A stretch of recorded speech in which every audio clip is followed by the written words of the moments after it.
Ayan, praise God. Sabi mo sa katabi mo, a blessed morning, mapagpalang umaga. Sabi mo sa katabi mo, baka masyadong na-overwhelm sa ating awitan kanina. Amen? Sino po yung na-bless? Pag-awit pa lamang kanina ay talagang, Lord, we thank you in your presence. Talagang naranasan namin sapagkat ang pag-awit po yung talagang pagkantay iniligha ng Panginoon to glorify His name alone. Amen? Pero sa pagkakataong yan, parang hindi nangyayari, no? Bakit po? Pag dito tayo sa church every Sunday, wow, di ba? Parang gusto mo na, ayoko nung umalis, gusto kong iba yung spirit dito. Tama? Pero sa maraming pagkakataon pa, Lunes na naman, di ba bukas, may magpupunta ng trabaho, traffic na naman. Nakakapagod, di ba? Parang, sa mga may school naman, gigising din na maaga. Pupunta na naman sa school, lalo na kung umuulan pa, no? Ang hirap. Nakakapagod, parang ganun. Wala na bang, hindi na ba ito matitigil? Minsan yan tayo, no? Pag Monday to Saturday, dyan na tayo nagkakaroon na ng problema. Pag Sunday, nandito tayo, wow! Ang lakas natin, parang, whew! Pero pag pumapasok na yung ating daily routine, parang, kailan matitigil to? Minsan nasabi niyo po ba yun? Parang, magkakaroon pa ba ako ng extraordinary life? Yung parang kakaiba naman. Parang hindi pa ulit-ulit. Nakakasawa. Ano ba? Ang isa sa mga problema natin, ito pa, hindi natin naiintindihan. Ano po yung ordinary sa buhay ng tao? Sino po dito may mga problema? Pakitaas ang kamay. May mga problem. Yung wala, ay, so blessed kayo, wala kayong problema. Sino po dito nagkakaproblema? Pakitaas ang kamay. Ayan. Huwag kayong mag-alala, madadagdagan pa yan. Kasi yun ang katotohanan. Yun po ang ordinary, di ba? Yun ang ordinary sa buhay ng tao, yung may problema. At yung problema yun, may isa pa, may umahabol pa. Ordinary lang yun. Pero nagiging extraordinary, lalo na yung mananampalataya, kung paano siya tutugon dito. Hindi nyo naintindihan. Sa ordinaryo, lahat may problema eh. Pero ang isang mananampalataya become extraordinary dahil iba yung pagtugon niya, iba yung kapag may problema, masaya pa rin. Kaya minsan mga mananampalataya, parang may ganun eh. May problema na, may sakit, tapos nakangiti pa, I praise you God. Para isang NBB nun, siya po yung nagda-dialysis. Pag pumupunta po siya sa dialysis nun, nakangiti pa siya. Kaya sabi ng mga kasama sa dialysis, di ba may sakit tayo? Ba't masaya ka pa rin? Totoo nga. As umaawit siya ng praise and worship, tapos pinagpe-pray niya. Bakit? Ordinaryo may sakit, pero he become extraordinary kasi iba yung tugon niya dun sa sakit. Kaya naiiba nga tayo eh. We are different from others. Kasi nga, iba yung pagtugon natin kung saan nagiging extraordinary. Iba ka, different ka. If you are Christian, sino mo mga Kristiyano dito? We are different. Iba tayo. Yun ang katotohanan po. Hindi tayo ordinary. We are extraordinary because we have extraordinary God. Tama po? Yan po ang ating series po natin ngayon. May bagong series po tayo for the month of September. September 7 ngayon. Extraordinary God. Wow. Kapag isa kang Kristiyano, you have an extraordinary God. Ibig sabihin, may pambihira kang Diyos. Yun po ang katotohanan. Ano po sabi dito sa unang Korinto, 1 Corinthians 1:25? Sapagkat ang inaakala ng taong kamangmangan ng Diyos ay higit pa sa karunungan ng tao. At ang inaakala nilang kahinaan ng Diyos ay higit pa sa kalakasan ng tao. Parang ganito lang po yan. Kung ang Diyos ay merong, ano ba yung pinaka, sabihin natin, kabobohan. Yun na pinaka niya. Hindi pa aabot yung pinakamarunong na tao doon sa pinaka-kabobohan ng Diyos. Ganun siya, ka-extraordinary. At sabi dito, ang inaakala ng kahinaan, yung pinakamahina ng Diyos, hindi sasapat yung pinakamalakas na tao dito sa buong mundo. Pinakamahina na nun ng Diyos, hindi pa rin sasapat. Kaya we have an extraordinary God. Pambihira, walang makakapantay. Kaya nga makikita natin dito, if we are Christian, and we call to be Christian, dapat alam mo na hindi ka ordinaryo sapagkat meron kang extraordinary God. Bakit po? Kasi nga maipapakita ng ordinary, magiging extraordinary because we have extraordinary God. Ano po sinabi sa unang Korinto 1:30-31? Dahil sa Kanya tayo na kay Kristo Jesus, si Kristo ang karunungan ng Diyos para sa atin. Sa pamamagitan niya, itinuring tayo ng Diyos na matuwid, ibinukod para sa Kanya, at tinubos sa ating mga kasalanan, kagaya ng sinasabi ng kasulatan. Ang gusto magmalaki, ipagmalaki lamang ang ginawa ng Panginoon. Nabago tayo, nagkaroon tayo ng eternal life, napalaya tayo, naging matuwid ang ating buhay because we have an extraordinary God. Kaya naging iba tayo sa karaniwan na tao. Di ba? Nandiyo napansin? Ay, karaniwan lang gumawa ng masama. Karaniwan lang talaga yung hindi matuwid ang pamumuhay. Karaniwan talaga yung may bisyo. Karaniwan talaga ang lahat ay mapupunta ng impyerno. Karaniwan na yung hindi siya para sa Diyos. Pero maliwanag na sinasabi dito, dahil sa pamamagitan ng ating Panginoon Kristo, meron tayong wisdom. Ito, iba po yung wisdom nito, ibang-iba sa mundo. Ito po kasi magbibigay ng kaluguran sa ating Panginoon. Sa pamamagitan, ituring tayo matuwid. Naging matuwid tayo dahil sa ating Panginoong Kristo. Lahat tayo nagkakasala. Sino po dito walang kasalanan? Lahat tayo, no? Pero because of extraordinary God, si Jesus, naging matuwid tayo. Kaya walang sino man po ang pwede magmalaki sa harapan ng Diyos, kundi yung paano sabi dito, kung ano ang ginawa sa Kanya ng Diyos. Kaya nga marami accomplishment na nangyayari sa mga Christian because we have extraordinary God. Buhay ko nga lang po, di ba? Ordinary lang po akong lalaki, ordinary lang po ako may bisyo, ordinary lang din po ako na tatay, bakit nasa harapan niyo po ako ngayon? Wala naman akong achievement na maipagmamalaki. Nakita na po natin, kapag tayo mana ng pananampalataya, nagiging extraordinary tayo dahil sa extraordinary God. Kaya, sabi mo sa katabi mo, extraordinary ka. Ano sabi? Hindi Kasi yun po ang katotohanan. Sa kapag extraordinary si God, dapat siya ang bida. Ano? Dapat siya ang bida. Hindi ikaw kasi nga, pag binasa natin sa unang Korinto, binasa natin ito, sino ang bida rito? Sino nagbigay sa atin ng matuwid na pamumuhay? Sineperate tayo para sa Kanya. Binigyan tayo ng buhay na walang hanggan. Sino ang bida? Dapat si Jesus. Kasi nabago tayong lahat dahil pambihira ang ating Diyos. Ako naalala ko po kung mag-uma-attend po ako ng kasal. Sino ba naka-attend na ng kasal? Yung iba, hindi pa nakaka-attend. Kawawa naman kayo. Di ba, pag uma-attend tayo ng kasal, tayo, di ba, pag uma-attend tayo, ganda ng bihis natin, ano? Gusto natin talunin yung may kasal mismo eh. Hindi napansin nun? Ay, yung ganda na suot mo, ganyan. Pero gusto mong, ang bida doon sa kasal, sino? Groom and bride. Ganon, di ba? Pero pag gusto mo, talunin pa yung ikakasal eh. Kaya pag nagpicturan pa, kunyari hanapin yung may kasal eh. Hindi, ikaw isusun mo pang gano'n, kahit yung ulo lang ay ako nandito. Pag po gusto nyo maging extraordinary people, dapat ang bida ang ating Panginoon. Hindi natin po maging kaya ang maging extraordinary people pag po tayo ay bida ang sarili natin, kundi si Jesus. Yan po ang katotohanan. Kaya pag gusto mo maging bida at maging extraordinary, unang-una si Jesus. Sino po dito gustong itakwil ng mundo? Walang sino mang may gusto nun, no? Yung walang magkagusto. So, kaya nga pag tayo nagpo-post, pag marami nagla-like, ang dami nag-like, may nag-heart pa. Yung acceptance lagi. Pero being a Christian, kung gusto nyo maging extraordinary, dapat si Lord ang naitataas. Dapat si Lord ang binibigyan natin ng papurit pagsamba. Kaya ang mensahe po natin po ngayon sa umagang ito is all about, pag-uusapan for the month of September, yung mga characters o mga tao dun sa Biblia.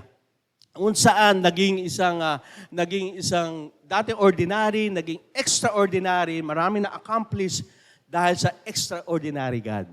Oh, excited na ba kayo? For the whole month of September, puro mga character sa Bible. Ang unang-una pong character na mensahe po ng Diyos, kilala niyo po si John the Baptist? Kilala niyo po? Siya yung nagbabautismo. Tama po? Siya yung binigyan ng Panginoon ng propesya bago pa lang ipanganak. Naalala ko tuloy sa NBB. May nagsabi, yung ba si Peter ay may manok? San Pedro daw. Kasi nga, pag sinabing John the Baptist, ito po yung minsan nakaugat ito sa ginagawa. Ay minsan, David, the son of Jesse. Hindi yung sinasabi, di ba? Joseph, the dreamer. Kaya makikita natin kaugnay. Ang mali lang, pag hindi po tayo nagbabasa ng salita ng Diyos, pag sabing Juan Bautista, ito yung nagbubasaan ng tubig. Di ba? Hindi nyo napapansin? Si Juan Bautista, basaan ng tubig. Pero pag tinignan mo ang Bible, ito po yung nagbabautismo sa tubig. Siya po yun. Okay? At itong si Juan Bautista po, ay may plano ang Diyos. Bakit po? Bago po kasi mabuntes o ipanganak si Jesus, nauna muna ang kanyang pinsan si Elizabeth. At si Elizabeth, siya po baog. Hindi po siya magkakaanak at matanda na. Pero sabi nga ng Panginoon, ikaw ang may plano ako sa iyo. Kaya bago dumating yung plano na yon, magkakaanak ka.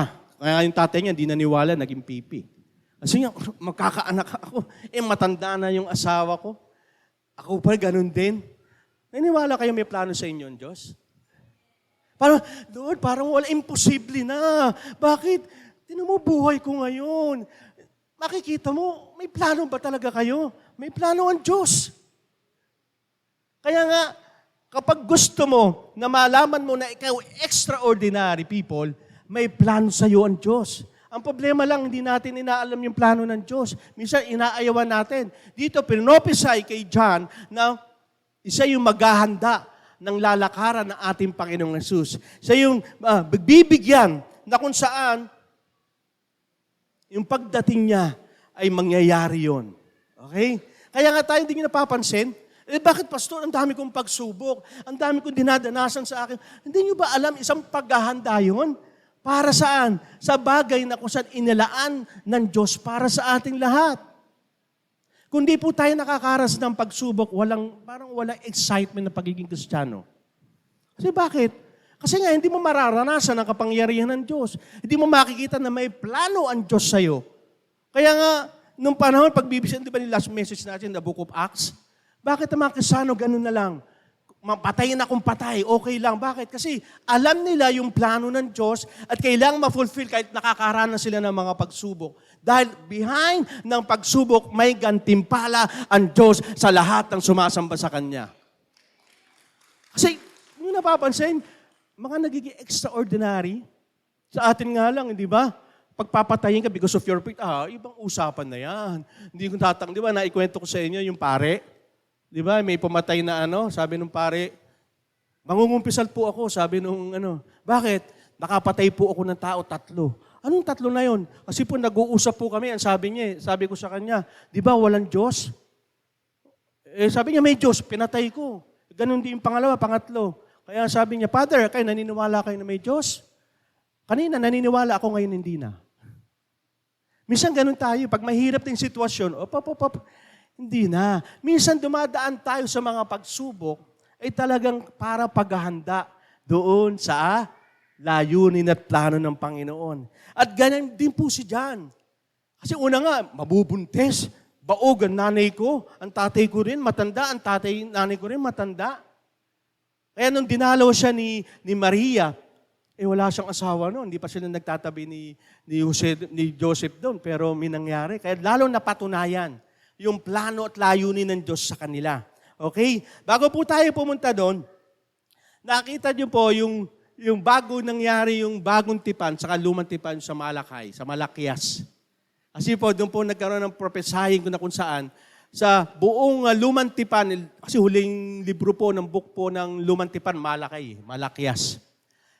At yung pagpasok po ng bagong tipan, nagkaroon po ng 400 years na hindi po nagsasalita ang Panginoon sa mga propeta. Silent talaga. Nung papasok na yung bagong tipan. Bakit? Sa bagong tipan kasi papasok na yung maisakatuparan yung mga propesiya. Kasi po yung sa lumang tipan, nag-prophesy yung pagdating ng ating Panginoon Kristo. At isa si John na na-prophesy na ikaw ang magdadala o maghahanda ng dadaanan ng ating Panginoon Kristo. Ito po sinasabi sa Marcos 1:3-5. Sabi dito, ang tinig ng isang sumisigaw sa ilang, ihanda ninyo ang daan ng Panginoon. Tuwirin ninyo ang kanyang mga landas na si Juan na tagapagbautismo ay dumating sa ilang at ipinangaral ang bautismo ng pagsisisi sa ipagpapatawad ng mga kasalanan. Pumupunta sa kanya mga tao mula sa buong lupain ng Judea at lahat ng mga taga-Jerusalem at sila'y binabautismuhan niya sa ilog Jordan na nagpapahayag ng kanilang mga kasalanan. Talagang may layunin ng Panginoon sa kanya. At tayong lahat may layunin. Ang kakaiba dito, tanongin ko po kayo, pag po kayo ay mag-share ng gospel, saan po kayo pupunta? Ha? Kung magbabahagi kayo ng salita ng Diyos, saan kayo pupunta? Sa maraming tao, syempre. Di ba? Pupunta ka sa maraming tao. Ano po sabi dito? Sa ilang. Sabi ilang, ito yung mga lugar na walang katao-tao. Tanungin ko kayo, sabihin sa'yo ni Lord, ikaw, punta ka sa ilang. Lord, dito maraming tao eh. Punta ka sa ilang. Pero sumunod siya. Doon siya pumunta. May kakaiba, bakit? Bakit pumupunta? Sabi dito, pumupunta ang mga tao mula sa kanya. Kahit sa tagong lugar, kahit sa mga liblib na lugar, sa ilang, pinupuntahan siya. May kakaiba kay John. Tama? Anong meron dito? Hindi naman siya nagpapagaling. Hindi naman siya bumubuhay ng patay. Hindi naman gumagawa siya ng mga miracle, kundi nagbibigay siya ng tanda na magsisi kayo sa kasalanan. Nagpabigay siya ng acceptance sa mga tao. Walang iba rito. Kasi pag, di ba, pag ang tao dito sa mundo, ay, punta ka doon, may nagpapagaling. Lalo kung may siya, punta ka. Ay, doon, naano ko doon. Punta ka. May gumagawa ng himala. Dito wala. Pero bakit pinupuntahan siya ng mga tao? Nakita nyo? Kasi nga, extraordinary naging si John. Because may plano at layunin sa kanya ang Diyos. Tayong lahat may plano at layunin ng Diyos sa atin lahat. Ang tanong ba, naniniwala ka na extraordinary people ka? Extraordinary son and daughter ka? Kapag mayroon kang extraordinary God, iba ka. Hindi po pagmamayabang yun, ha? Baka sabihin kaya minsan mga hindi ko sana, ang mga born again daw, mayabang daw. Kasi ano ba sinasabi ng katotohanan?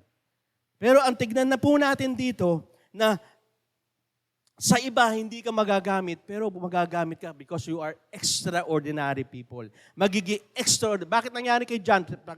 Bakit po naging extraordinary sa tingin po na ordinaryong tao lang to? Ano po sabi sa Marcos 1:6? Si Juan ay nakadamit ng balahibo ng kamelyo, may sinturong balat sa kanyang baywang, kumakain ng mga balang at pulupukuytan. Below the normal pa nga ito eh. Ang damit niya, yari sa balat ng kamelyo. Kung ikaw, ay pumunta ka doon, yung taong yun, ay pumunta ka doon, ang ganda ng base doon. Smoothing talaga. Pupunta ka eh. Tama? Pero kakaiba to ang pagkain, balang. Honey pa. Ang kanyang pagkain, weird to, pupunta ka? Hindi. Pero pinupuntahan siya ng maraming tao because ginawa siyang extraordinary ni Lord because alam niya na meron siyang extraordinary God. Kaya hindi mo pwede dahilan, Pastor, wala akong pinag-aralan. Pastor, mahihain ako eh. Pastor, wala akong maibibigay. Pastor, ang daming dahilan. Kaya ano nyo bakit? Ginagamit ni Lord yung mga wala talaga para maipakita yung pagiging extraordinary niya. Ito nga sige nga, baka pag ako magsuot dito ng gano'ng katulad kay John, baka mag-alisan kayo eh. Nasisiraan na si Pastor. Pero hindi, bakit? Meron si John na nagkaroon siya ng extraordinary life unang-una kasi ito yung message ng Panginoon. Hinayaan niya na si Jesus ang maitaas sa kanyang buhay. Let Jesus increase in your life. hindi mo kayang maging extraordinary people hanggat hindi mo itinataas si Jesus sa buhay mo, I tell you. Hindi mo kayang maging extraordinary. Kaya dito si John, ito yung mensahe ng Panginoon. Bakit? Sa pagiging ordinary, hindi pa nga ordinary, no? Talagang weird pa nga, pero ginamit siya ng Panginoon, nagkaroon siya na, parang iba yung kapangyarihan niya. Dadayuin mo isang tao na wala namang pinag-aralan, nagaling sa isang bayan pa, sa ilang pa magbibigay ng mga mabuting balita. Pero dahil binigyan siya ng extraordinary, bakit? Uno na niyang ginawa, itaas si Jesus sa buhay niya. Okay? Itinaas si Jesus. Ikaw, bilang Kristiyano, you're claiming to be Christian, sino itinataas mo sa buhay mo? Ha? Kapag tayo naka-achieve ng bagay, sino tinaas mo? Kapag tayo tumaas ang grade sa school, sino tinaas mo?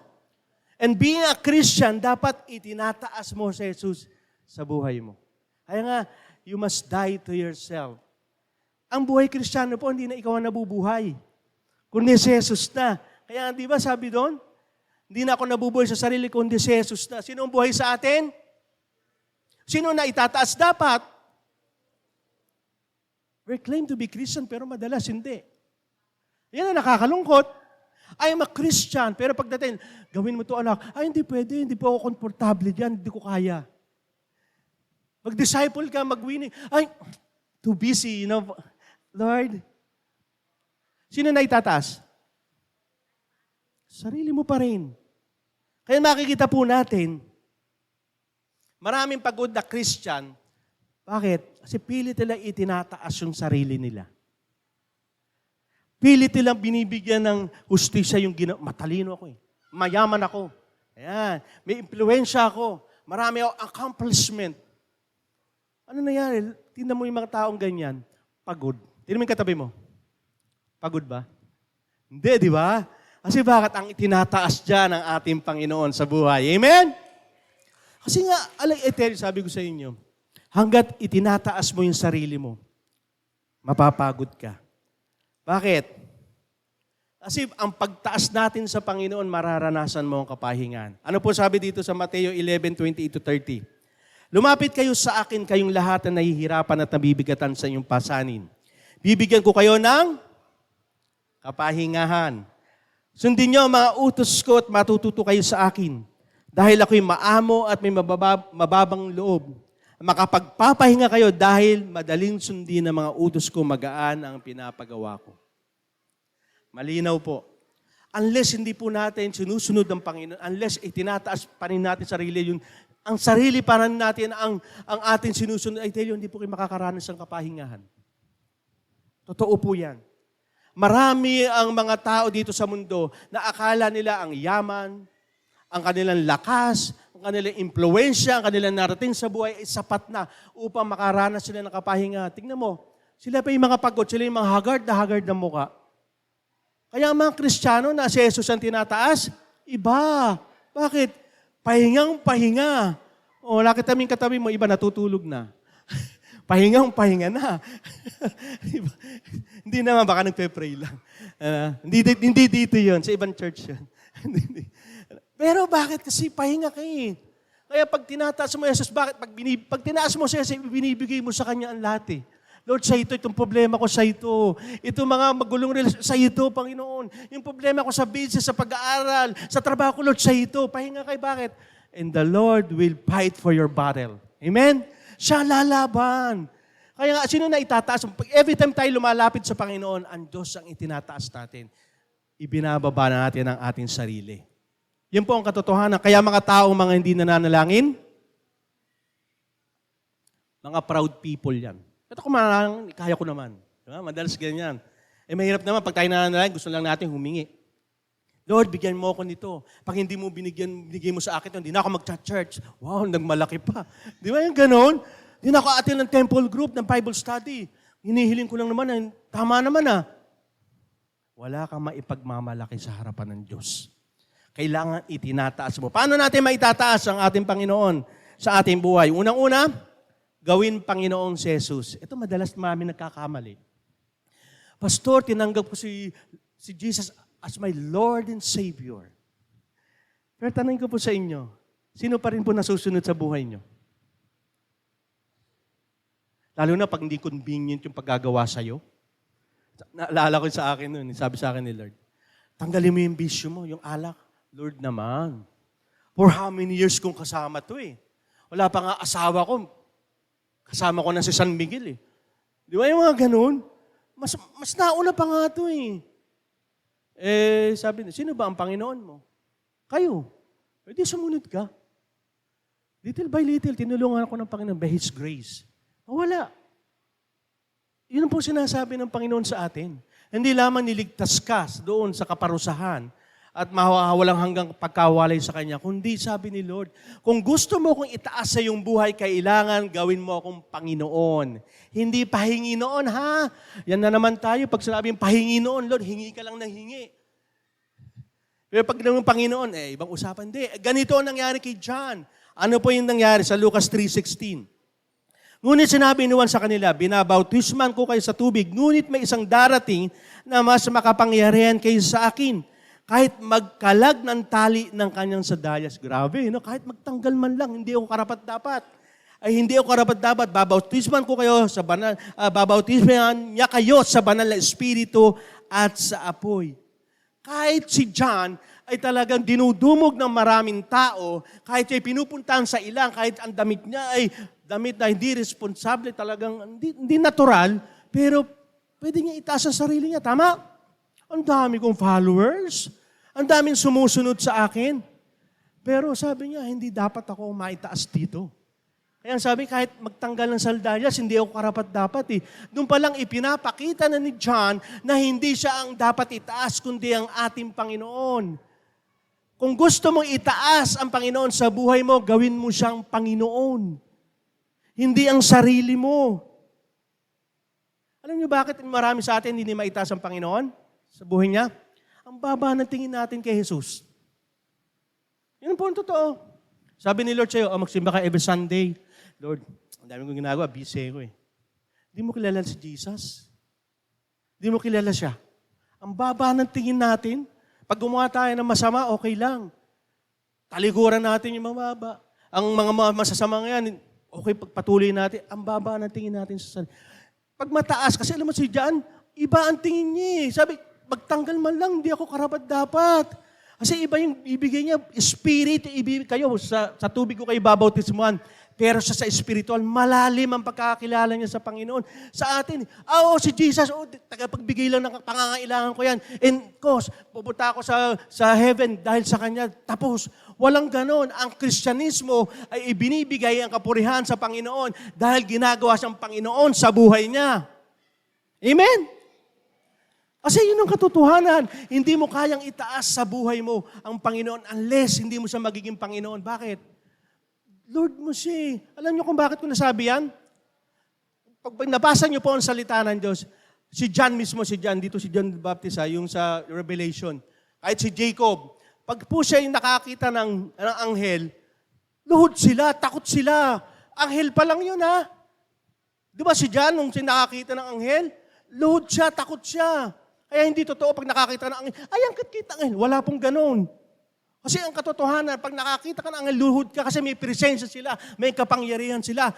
Yung mga anghel lumuluhod dyan sa harapan ng ating Panginoon, gano'n siya trembling, takot na takot. Kaya nga sa Book of Psalms, pag dumaan ng Diyos, nayayanig ang mundo. Kapag dumaan ng Diyos, kumukulog, kumikiglat. Yon ang kapangyarihan ng Diyos. Pero tayo, sa panahon natin ngayon, ang mga Kristyano, Jesus, yun lang. Hindi mo natin kilala ang Panginoon. Alam mo yung ginawa ng Panginoon sa atin? Tinubos niya hindi lang kasalanan natin, kundi inako niya yung puot ng Diyos Ama sa ating lahat. Yung galit ng Diyos Ama, dapat tayo nun eh. Pero kinuha ni Lord yun, kinuha ni Lord yung galit. Kaya tayo naging, kaibigan ng Diyos, naging anak ng Diyos. Yung kung alam mo, yung pangalan na Jesus, kung ano yung katangian ginawa niya, hindi mo babaliwalain. Ha? Hindi mo babaliwalain. Nakakalungkot lang. Hindi tayo sumusunod. Hindi pa nga natin tinataas eh. Tayo mismo pa rin ang ating sarili ang itinataas natin. Hindi po natin kayang itaas ang Panginoon hanggat hindi mo siya gagawing Panginoon ng buhay mo. Kaya bakit ganito lang ang buhay ko? Bakit hindi? Kasi nga, ayaw mong aminin na ang Panginoon ng buhay mo, lalo't you are a Christian and claim to be Christian, dapat ang Diyos ang nasusunod ang Panginoon. At hindi ang tao. Nangyari din po kayo dyan yan. Akala nila sumusunod sila sa Diyos, hindi kay John. Ano po sabi dito? Noon nagkaroon ng isang pagtatalo ang mga alagad ni Juan at isang Hudyo tungkol sa paglilinis. Sila'y lumapit kay Juan at kanya sinabi, Rabbi, yung kasama mo sa kabila ng Jordan, ito yung binautismuhan ni Juan Bautista, si Jesus, sabi. Sa kabila ng Jordan na iyong pinatotohanan ay nagbabautismo at ang lahat ay lumalapit sa kanya. Bakit? Bakit sasabi sa tao na? Yung alagad niya, na-bothered na. Rabbi, hindi na ikaw ang nagbabautismo ngayon. Yung si Jesus na binautismohan mo, doon na sumusunod ang tao. Akala natin, makadiyos yung mga alagad? Hindi, kasi nung panahon na yon, si John the Baptist ang bida. Marami lumalapit sa kanya. Kaya nang dumating si Jesus, eto na ba? Danger tayo dito, guro. Doon na lumalapit, mawawalan tayo ng mga taga-subaybay nito, disciple. Tayo madalas ganyan. Akala natin sa Diyos tayo sumusunod, hindi naman, sa tao pala. Marami nakakalungkot ganyan. Nung nawala ang isang pastor sa isang church, nawala na rin. Yung mga tao, kaya madalas kong sabihin sa inyo, huwag po kayong maging loyal sa akin, kundi sa Diyos. Kasi minsan nagkakasala po ako. Minsan makikitaan niyo ako na, si pastor, lakas palang kumain, kaya pala ganyan ang tiyan. Hindi ba magaganon kayo? Hindi, sige Lord, kayo tumingin. Kasi minsan, yung popularity, yun ang nag-aano sa atin. Minsan nakikipagkumpetensya pa tayo. Saan? Mismo, dito sa loob ng church eh. Tanong ko kayo, pag pumupunta ba kayo sa church, sino pinupuntahan niya? Ha? Ba't ang hina? Si Lord. Paano papawala na yung tatanungin ko po kayo ulit. Pag pumupunta po kayo sa church, sino pinupuntahan niyo? Ayun, medyo lumakas lang. Pangalawa ulit. Pag pumupunta po kayo sa church, sino po pinupuntahan nyo? Ayan, lumakas. Medyo may lakas na ng loob. Kanina parang di pa extraordinary. No? Totoo po yun. Kasi kung tao, ayoko nang pumunta ng church. Makikita ko din kaaway ko eh. Saan pamilya? Hindi ako pupunta ng Bible study. Bakit? Sabi ni Lord, patawarin ko doon. Hindi ko nga kaya patawarin eh. Sino ang nagiging Diyos mo na, sarili mo, hindi na ang Diyos talaga. Nakakalungkot. Ang tinataas mo yung sarili mong gusto. Hindi na, gusto ni Lord. Kaya Panginoon eh. Minsan taon tayo nakatingin eh. Gusto ko makinig kay pastor. Kasi galing, no. Yung mensahe ni Lord ang tignan natin kung paano tayo mababago. Paano kung hindi na kayo magustuhan yung sinasabi ko? Lari na. Di ba? Hindi kay Lord. Laging si Lord ang itaas natin. Kung gusto nyo maging extraordinary people, itaas nyo ang Panginoon at sa pamamagitan na gawin mo siyang Diyos at huwag yung tao. Maraming tao, pag ganyan na, sikat na, lapit ka na. Wala, hindi po pwede yun. Bakit? Kahit close ka sa akin, pero hindi mo tinataas si Jesus, wala ka pa rin pananampalataya sa Panginoon, impyerno ka pa rin. Totoo yan. Close kami ni pastor. Pagdating ba sa langit, Lord, close kami ni pastor. Wala sa likod si pastor. Kasi isa tayong haharap eh. Wala. Paano na? Kasi nga hindi pwede yung may baker-baker doon. Kaya dito pa lang, alamin mo na sino itinataas mo. Kundi ang ating Panginoon. At magpakumbaba para maging Panginoong si Jesus. Gusto mo maging Panginoong si Jesus, kailangan mong magpakumbaba. Kaya maraming tao hindi na itataas si Jesus, hindi naging Panginoon, napaka mapagmataas pa rin. Ano po sabi dito sa John 3:27-28? Sumagot sa Juan, hindi makakatanggap ng anuman ng isang tao malibang ito'y ipinagkaloob sa kanya mula sa langit. Ano sabi ng Panginoon? Ano mang meron ka, ano mang tinetreasure mo ngayon, galing yan sa langit at hindi mo pwede ipagmalakihan. Bakit? Ganun lang yan, wala na yan. Kaya si John, nung siya ay ginawang manguna para sa dadaanan ng Panginoon, hindi siya nagmalaki. Bakit? Ito'y galing sa Panginoon. Ito'y pinopisay para sa Kanya upang gawin niya. Sa ating lahat, ganun din. Kung may layo na sa iyo ang Diyos, may plano sa iyo ang Diyos, hindi mo ipinagmamalaki. Ang galing ko, kaya ako narito ngayon. Ang galing ko, tumatayo ako dito para magsalita. No. Sinabi ni John, tumatayo ako para saan? sa ating Panginoon na maiitaas ko. Ganon si John. Kahit marami siyang followers at marami nagsasabi, kasi pupunta na siya, papatayin na siya dito eh. Ni Herodes, papatayin na siya dito. Pero sabi niya, si Jesus pa rin na maitaas, hindi ako. Nagtatalo-talo na kasi marami nang sumunod kay Jesus. Nagpapagaling na si Jesus. Gumagawa na siya ng himala. Nagpapabukas na siya ng mga hindi lang ng mata na physical, kundi spiritual. Binubuksan na niya. Kaya threaten. Sa atin hindi, di ba? Kaya dito sa loob ng church, pataasan tayo. Mas magaling ako sa iyo. Matagal na ako dito. Ilang taon ka na? Anong ganun? Magpakumbaba tayo kasi ang Panginoon natin si Jesus. Ano? Alam niyo po ba, kung ayaw ng Panginoon na mapagmataas tayo, kasi magiging kaaway tayo niya eh. Ano po sabi dito sa Santiago 4:6? Kinakalaban ng Diyos ang mapagmataas, ngunit kinahabagan niya magpakumbaba. God opposed to the proud, but gives grace to the humble. Kaya ang mga mapagkumbaba, pahingang-pahinga. Bakit? May biyaya sa galing sa Diyos. Ang mapagmataas, ang hirap turuan yan. Ba't mo ako tuturuan? Kaya ko naman ah. Ay, ganun, di ba? Hindi mo ba ako kilala? Engineer ako, architect ako, doktor ako. Ganun tayo minsan. Even Christian, may pera. Pero sabi ng Panginoon, hindi yan. Bakit? Ibabaksak kita. Kaya si John, yung kanyang buhay, hindi naging dahilan upang ipagmalaki niya yung sarili niya. Na kahit kilala siya, dinadayo siya ng maraming, bakit? Gusto niyang itaas si Jesus bilang Panginoon. Gusto niya bigyan ng karangalan ng ating Panginoon. Gustong bigyan siya ng tunay na pagsamba ng tao. Kaya nagkakagulo ng mga disciple niya, huwag kayong magkagulo. Magpakumbaba kayo. Kung nalalaman nyo lang kung sino si Jesus. Kasi hindi na pa ipapayag pa si Jesus noon. Si John pa lang. Kasi na-prophesy. Sa atin, hindi na inilim lahat yan ng Diyos. Tama? Sino naniniwala ang si Jesus ay Panginoon? Hindi inililim sa atin lahat yan. Hayag sa atin sa mga sumasampalataya sa Kanya. Kaya kailangan tayong magpakumbaba. Bakit? Kasi wala nang ibang Diyos na pwedeng bigyan ng karangalan, kundi si Jesus na saan nagbigay sa atin ng lahat ng mabubuting bagay. Kaya bilang Kristiyano, minsan, tingnan po natin sarili natin. As we grow as a Christian, at nakakalungkot pa sa Asia Pacific, we are only Christian. Kaya sino nangyayari ngayon? Ano ba ano ngayon? Yung uso ngayon sa balita? Ano yan? Ha? Nagmamang-maang kayo, alam niyo yun.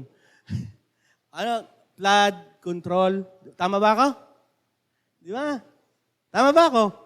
Alam niyo yun, daming milyon, tsaka bilyon ang nauubos dyan eh. Alam niyo, may problema tayo dyan.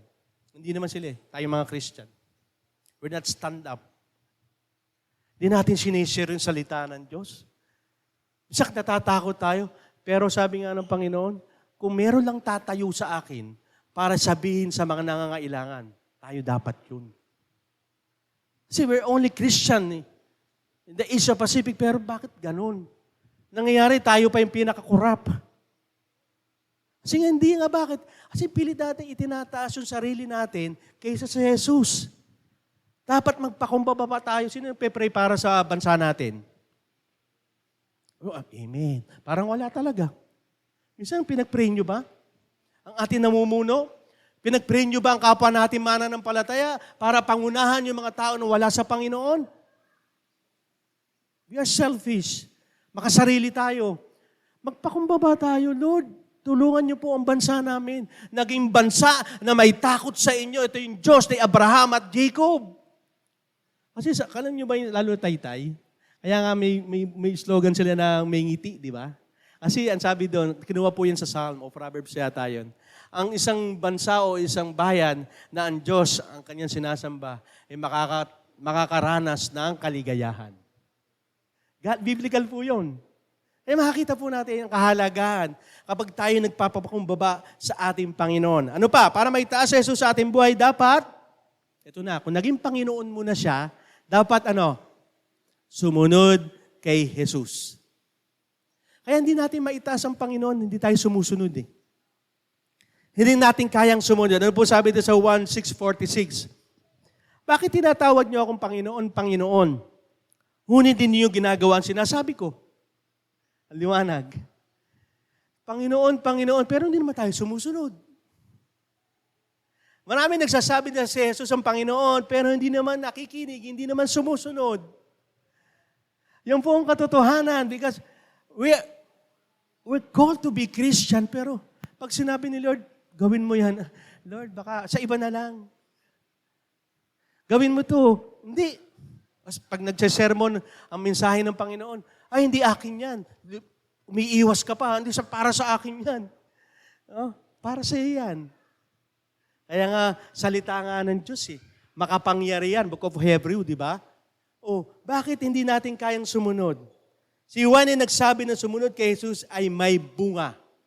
Si Juan kasi, hindi lang, tingnan mo nga, kung kayo nga, sabi ko, utusan ko, punta ka, mag-share ka ng gospel dun sa walang tao. Pupunta ka? Hindi. Doon ka sa, alam mo na pupuntahan, maraming tao tatanggap. Pero dahil si Jesus ay Panginoon niya, dahil si Jesus ay may tiwala siya, dahil si Jesus ay may makapangyarihan, extraordinary God, siya'y pupunta dahil siya ay Panginoon at susunod siya. Nagtitiwala ba kayo sa Panginoon? Bakit hindi tayo sumusunod?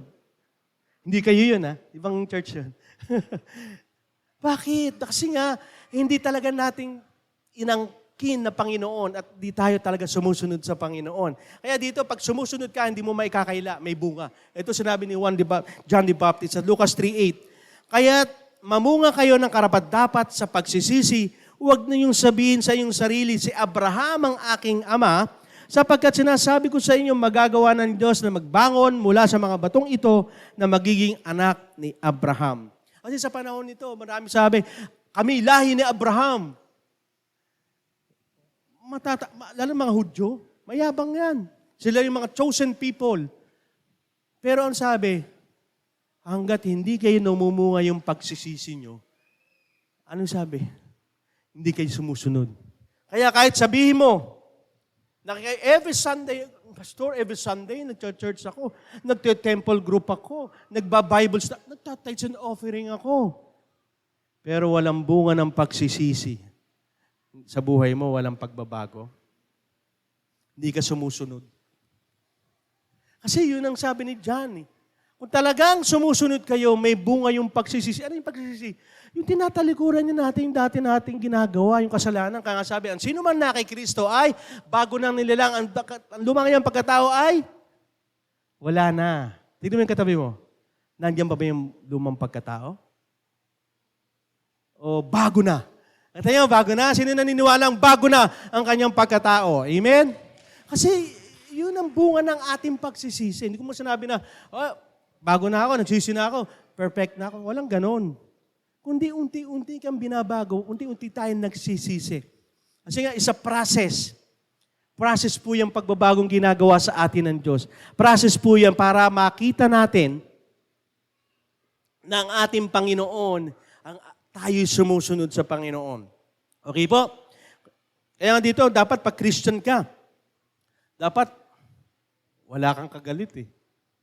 Tama po, di ba? Dapat hindi tayo mapanghusga. Kasi Christian na ako na bago natin. Di ba? Ako, dati po akong ganyan. Mapanghusga po ako.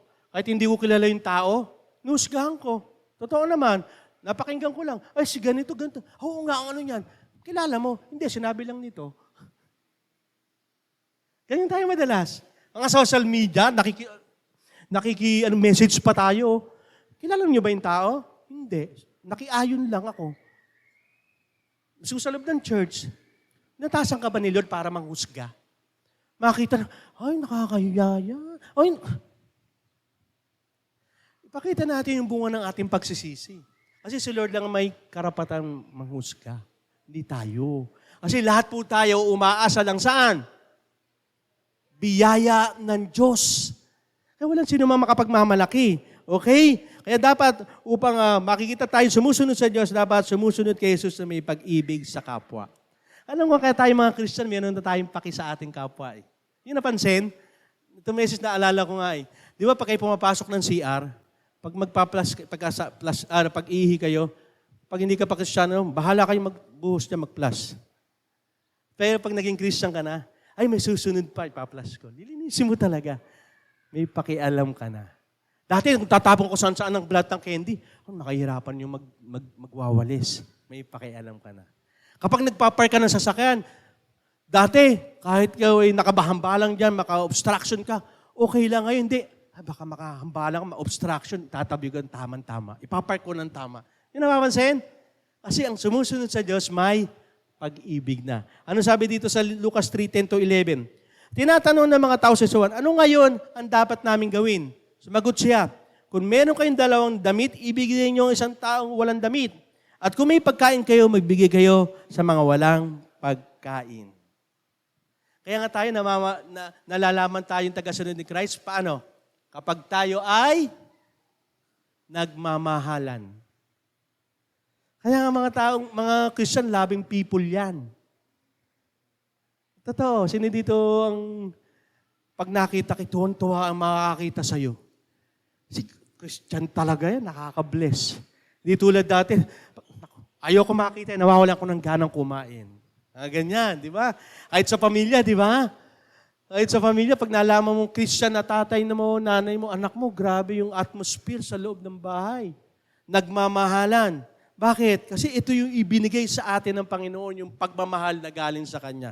Ang sabi po sa unang Juan 4:20-21, ang nagsasabing iniibig niya ang Diyos, ngunit napopoot naman sa kanyang kapatid ay isang sinungaling. Sapagkat kung ang kapatid niya mismo na nakikita niya, hindi niya magawang ibigin, paano pa niya magagawang ibigin ng Diyos na hindi naman niya nakikita? Itong utos na binibigay sa atin ni Kristo, ang taong umiibig sa Diyos ay dapat ding umiibig sa kanyang kapatid. Kaya po hindi natin maitaas ang ating Panginoon sa buhay natin, mismo sa ating buhay. Hindi pa rin nasusunod si Jesus. Sino dito sabi, ang hirap talaga, di ba? Sabi ni Lord, mahalin mo yung kaaway. Kaya nagiging extraordinary nga tayo eh. Sa ordinaryong people, ordinaryong sa mundo, ang kaaway, mamahalin, kaaway ko nga, hello, di ba? Ordinary yun eh. Pero sa ordinary people, because He has ordinary God, ang kaaway, minamahal. Bakit? Si Jesus nga, minahal tayo, kaaway tayo ng Diyos. Hindi nakikita? Kasi yun ang gusto ng Panginoon. Yun ang gusto makita sa atin ng Panginoon. Mahirap gawin, pero nagiging extraordinary yung ating kilos dahil yung extraordinary God will manifest to us because of His grace to us. Ang hirap gawin. Pastor naman, iba na yung mahalin ko. Yung talagang hindi ko... Sino dito yung minamahal mo yung gumagawa sa'yo ng masama? Sino makapagtataas? May bold, may lakas ang loob ng Lord. Pastor, minamahal ko yung kaaway ko. Sino magtataas? Ang hirap, ano? Gawin niyo po, maitataas sa Jesus sa buhay niyo. Ang hirap nangyari po sa buhay ko at the end of my story. Ang hirap po talaga. Pero nung ibinigay mo sa Panginoon, mararamdaman mo, Lord, it's not about me. It's about you, God. Kasi una, pinatawad mo ako, ay kailangan ko rin magpatawad ng iba. Gawin niyo po yan. Hindi po kayo magsisisi. Lalo-lalo dito, sino po dito yung mga tatay? Mga tatay, sino yung madalas nating kaaway? Ha? Mga asawa. Kasi lagi yung namumuna sa atin. Pinupuna lagi tayo. Pero by God's grace, mahal natin ang ating asawa. Amen? Ganun talaga ang Panginoon. Itataas mo sa I tell you, sabi ko sa inyo, hindi kayo magsisisi. Katulad ni John, ordinaryong tao. Pero dahil may plano sa kanya ang Panginoon, dahil may layunin sa kanya ang Diyos, naging extraordinary siya. Dahil may extraordinary God siya. Magtatanong po ako sa inyo, extraordinary people po ba kayo? Extraordinary po ba tayong lahat? Kasi alam niyo po, kung malalaman lang natin yung plano at layunin ng Diyos sa atin, extraordinary ka. Yun ang katotohanan. Kaso hindi mo lang kiniklaim. Kasi baka nga hindi mo talaga siya Panginoon o kaya hindi mo talaga sumusunod sa Panginoon. Diba? Yun lang naman yun eh. Kaya hindi nag-i-increase si Jesus. Kasi once na nag-increase si Jesus sa iyong buhay, I tell you, you have extraordinary life. Extraordinary people ka. Ang tanong ko po sa inyo, naitataas ba si Jesus sa buhay natin? Hindi po tayo inuusgahan ni Lord. Pinapaalalahanan. Lahat po tayo, hindi lang po kayo, pati ako. Pinapaalalahanan tayo ng Diyos. Sa buhay mo, naitataas ba si Jesus? Sa araw-araw mong buhay, in everything you do it for the glory of God, naluluwalhati ba ang Diyos? Kasi po, ang mensahe po ng Panginoon, to wake up us, na makita natin na tayo ay itinabi ng Panginoon para sa Kanya. Hindi po tayo para sa mundo, kundi para sa Kanya. Kung ang magulang mo ay extraordinary, dapat extraordinary ka. It's not about your talent, your wisdom, your wealth, o anong meron kang accomplishment. Meron kang Diyos na nagbibigay sa iyo ng kapangyarihan na maging iba sa mundong ito. Amen? Amen? Praise God. Okay? Kaya, hayaan po natin itaas si Jesus sa buhay natin. Magpakumbaba po tayong lahat. Ay, sa pagkakataong ito, manalangin po tayo. Magpakumbaba po tayo sa Panginoon. Let us pray. Panginoon, salamat sa mensahe. Salamat sa salita mo. Salamat sa mga taong isinulat mo diyan sa iyong salita na nagbibigay sa amin ng pagkaliwanag. Hindi para kami kondenahin, hindi para kami sabihin kami ay makasalanan at hindi sumusunod. Lord, hindi. Iba kayong Diyos, Panginoon. Punong-puno kayo ng pagmamahal. Kaya nga po, sinabi nyo nga po, hindi pa kayo bumabalik sapagkat marami pa ang hindi pa nanunumbalik sa inyo. Pero Lord, sa maraming pagkakataon, bunga ng kasalanan, natabunan na yung imahe na ito. Na kami ay mula sa image mo, Lord, nawala yun. Because of the sin. At sa pagkakataong ito, Panginoon, tinatanggap namin ng buong puso't pananampalataya that we are extraordinary people. Nagagamitin mo kami hindi dahil sa aming kakayahan, kundi sa aming Diyos na may kakayahan at kapangyarihan. Lord, ilagay niyo po sa puso namin na tunay na kayo ang Panginoon namin. Hindi aming sarili, hindi ang pera, hindi ang karunungan, hindi ang kalakasan, o anumang bagay na magiging Diyos-Diyosan, Panginoon, hindi po sila, kundi kayo lamang. Na bakit sinabi niyo po yan na Book of Jeremiah, Panginoon, walang sino man ang pwede magmalaki, kundi kung paano ka namin nakilala. At yun po ang aming hinahayag ngayon, Lord God. Na kayo mag-increase at kami ang mag-decrease, Panginoon. Na mahayag sa buhay namin na kayo ang nakikilala, hindi kami, Panginoon. Yung pagbabago nangyayari sa amin because of you, Lord. Na kami ginagamit mo ngayon, hindi dahil sa aming kakayahan, kundi pa dahil sa inyong kapangyarihan, dahil sa inyong biyaya sa amin, Panginoon. Nagiging iba kami sa mundong ito because meron kaming Diyos na extraordinary na tumutulong sa amin na gawin ang mga bagay na extraordinary, Panginoon. Na masasabi nga na mundong ito na ibang-iba ang mga tunay na Kristiyano dahil ibang-iba ang gawain nila sa mundong ito. Lord, yun po ang gusto nyo makita sa amin to be Christ-likeness, Panginoon. At sa pagiging Christ-likeness, Lord, kayo ang dapat maitaas.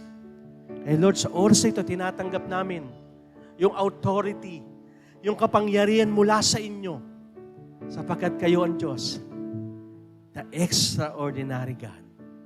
We thank you so much, Lord. In Jesus' name we pray. Amen. Amen. Palakpakan natin ang Panginoon sa oras din.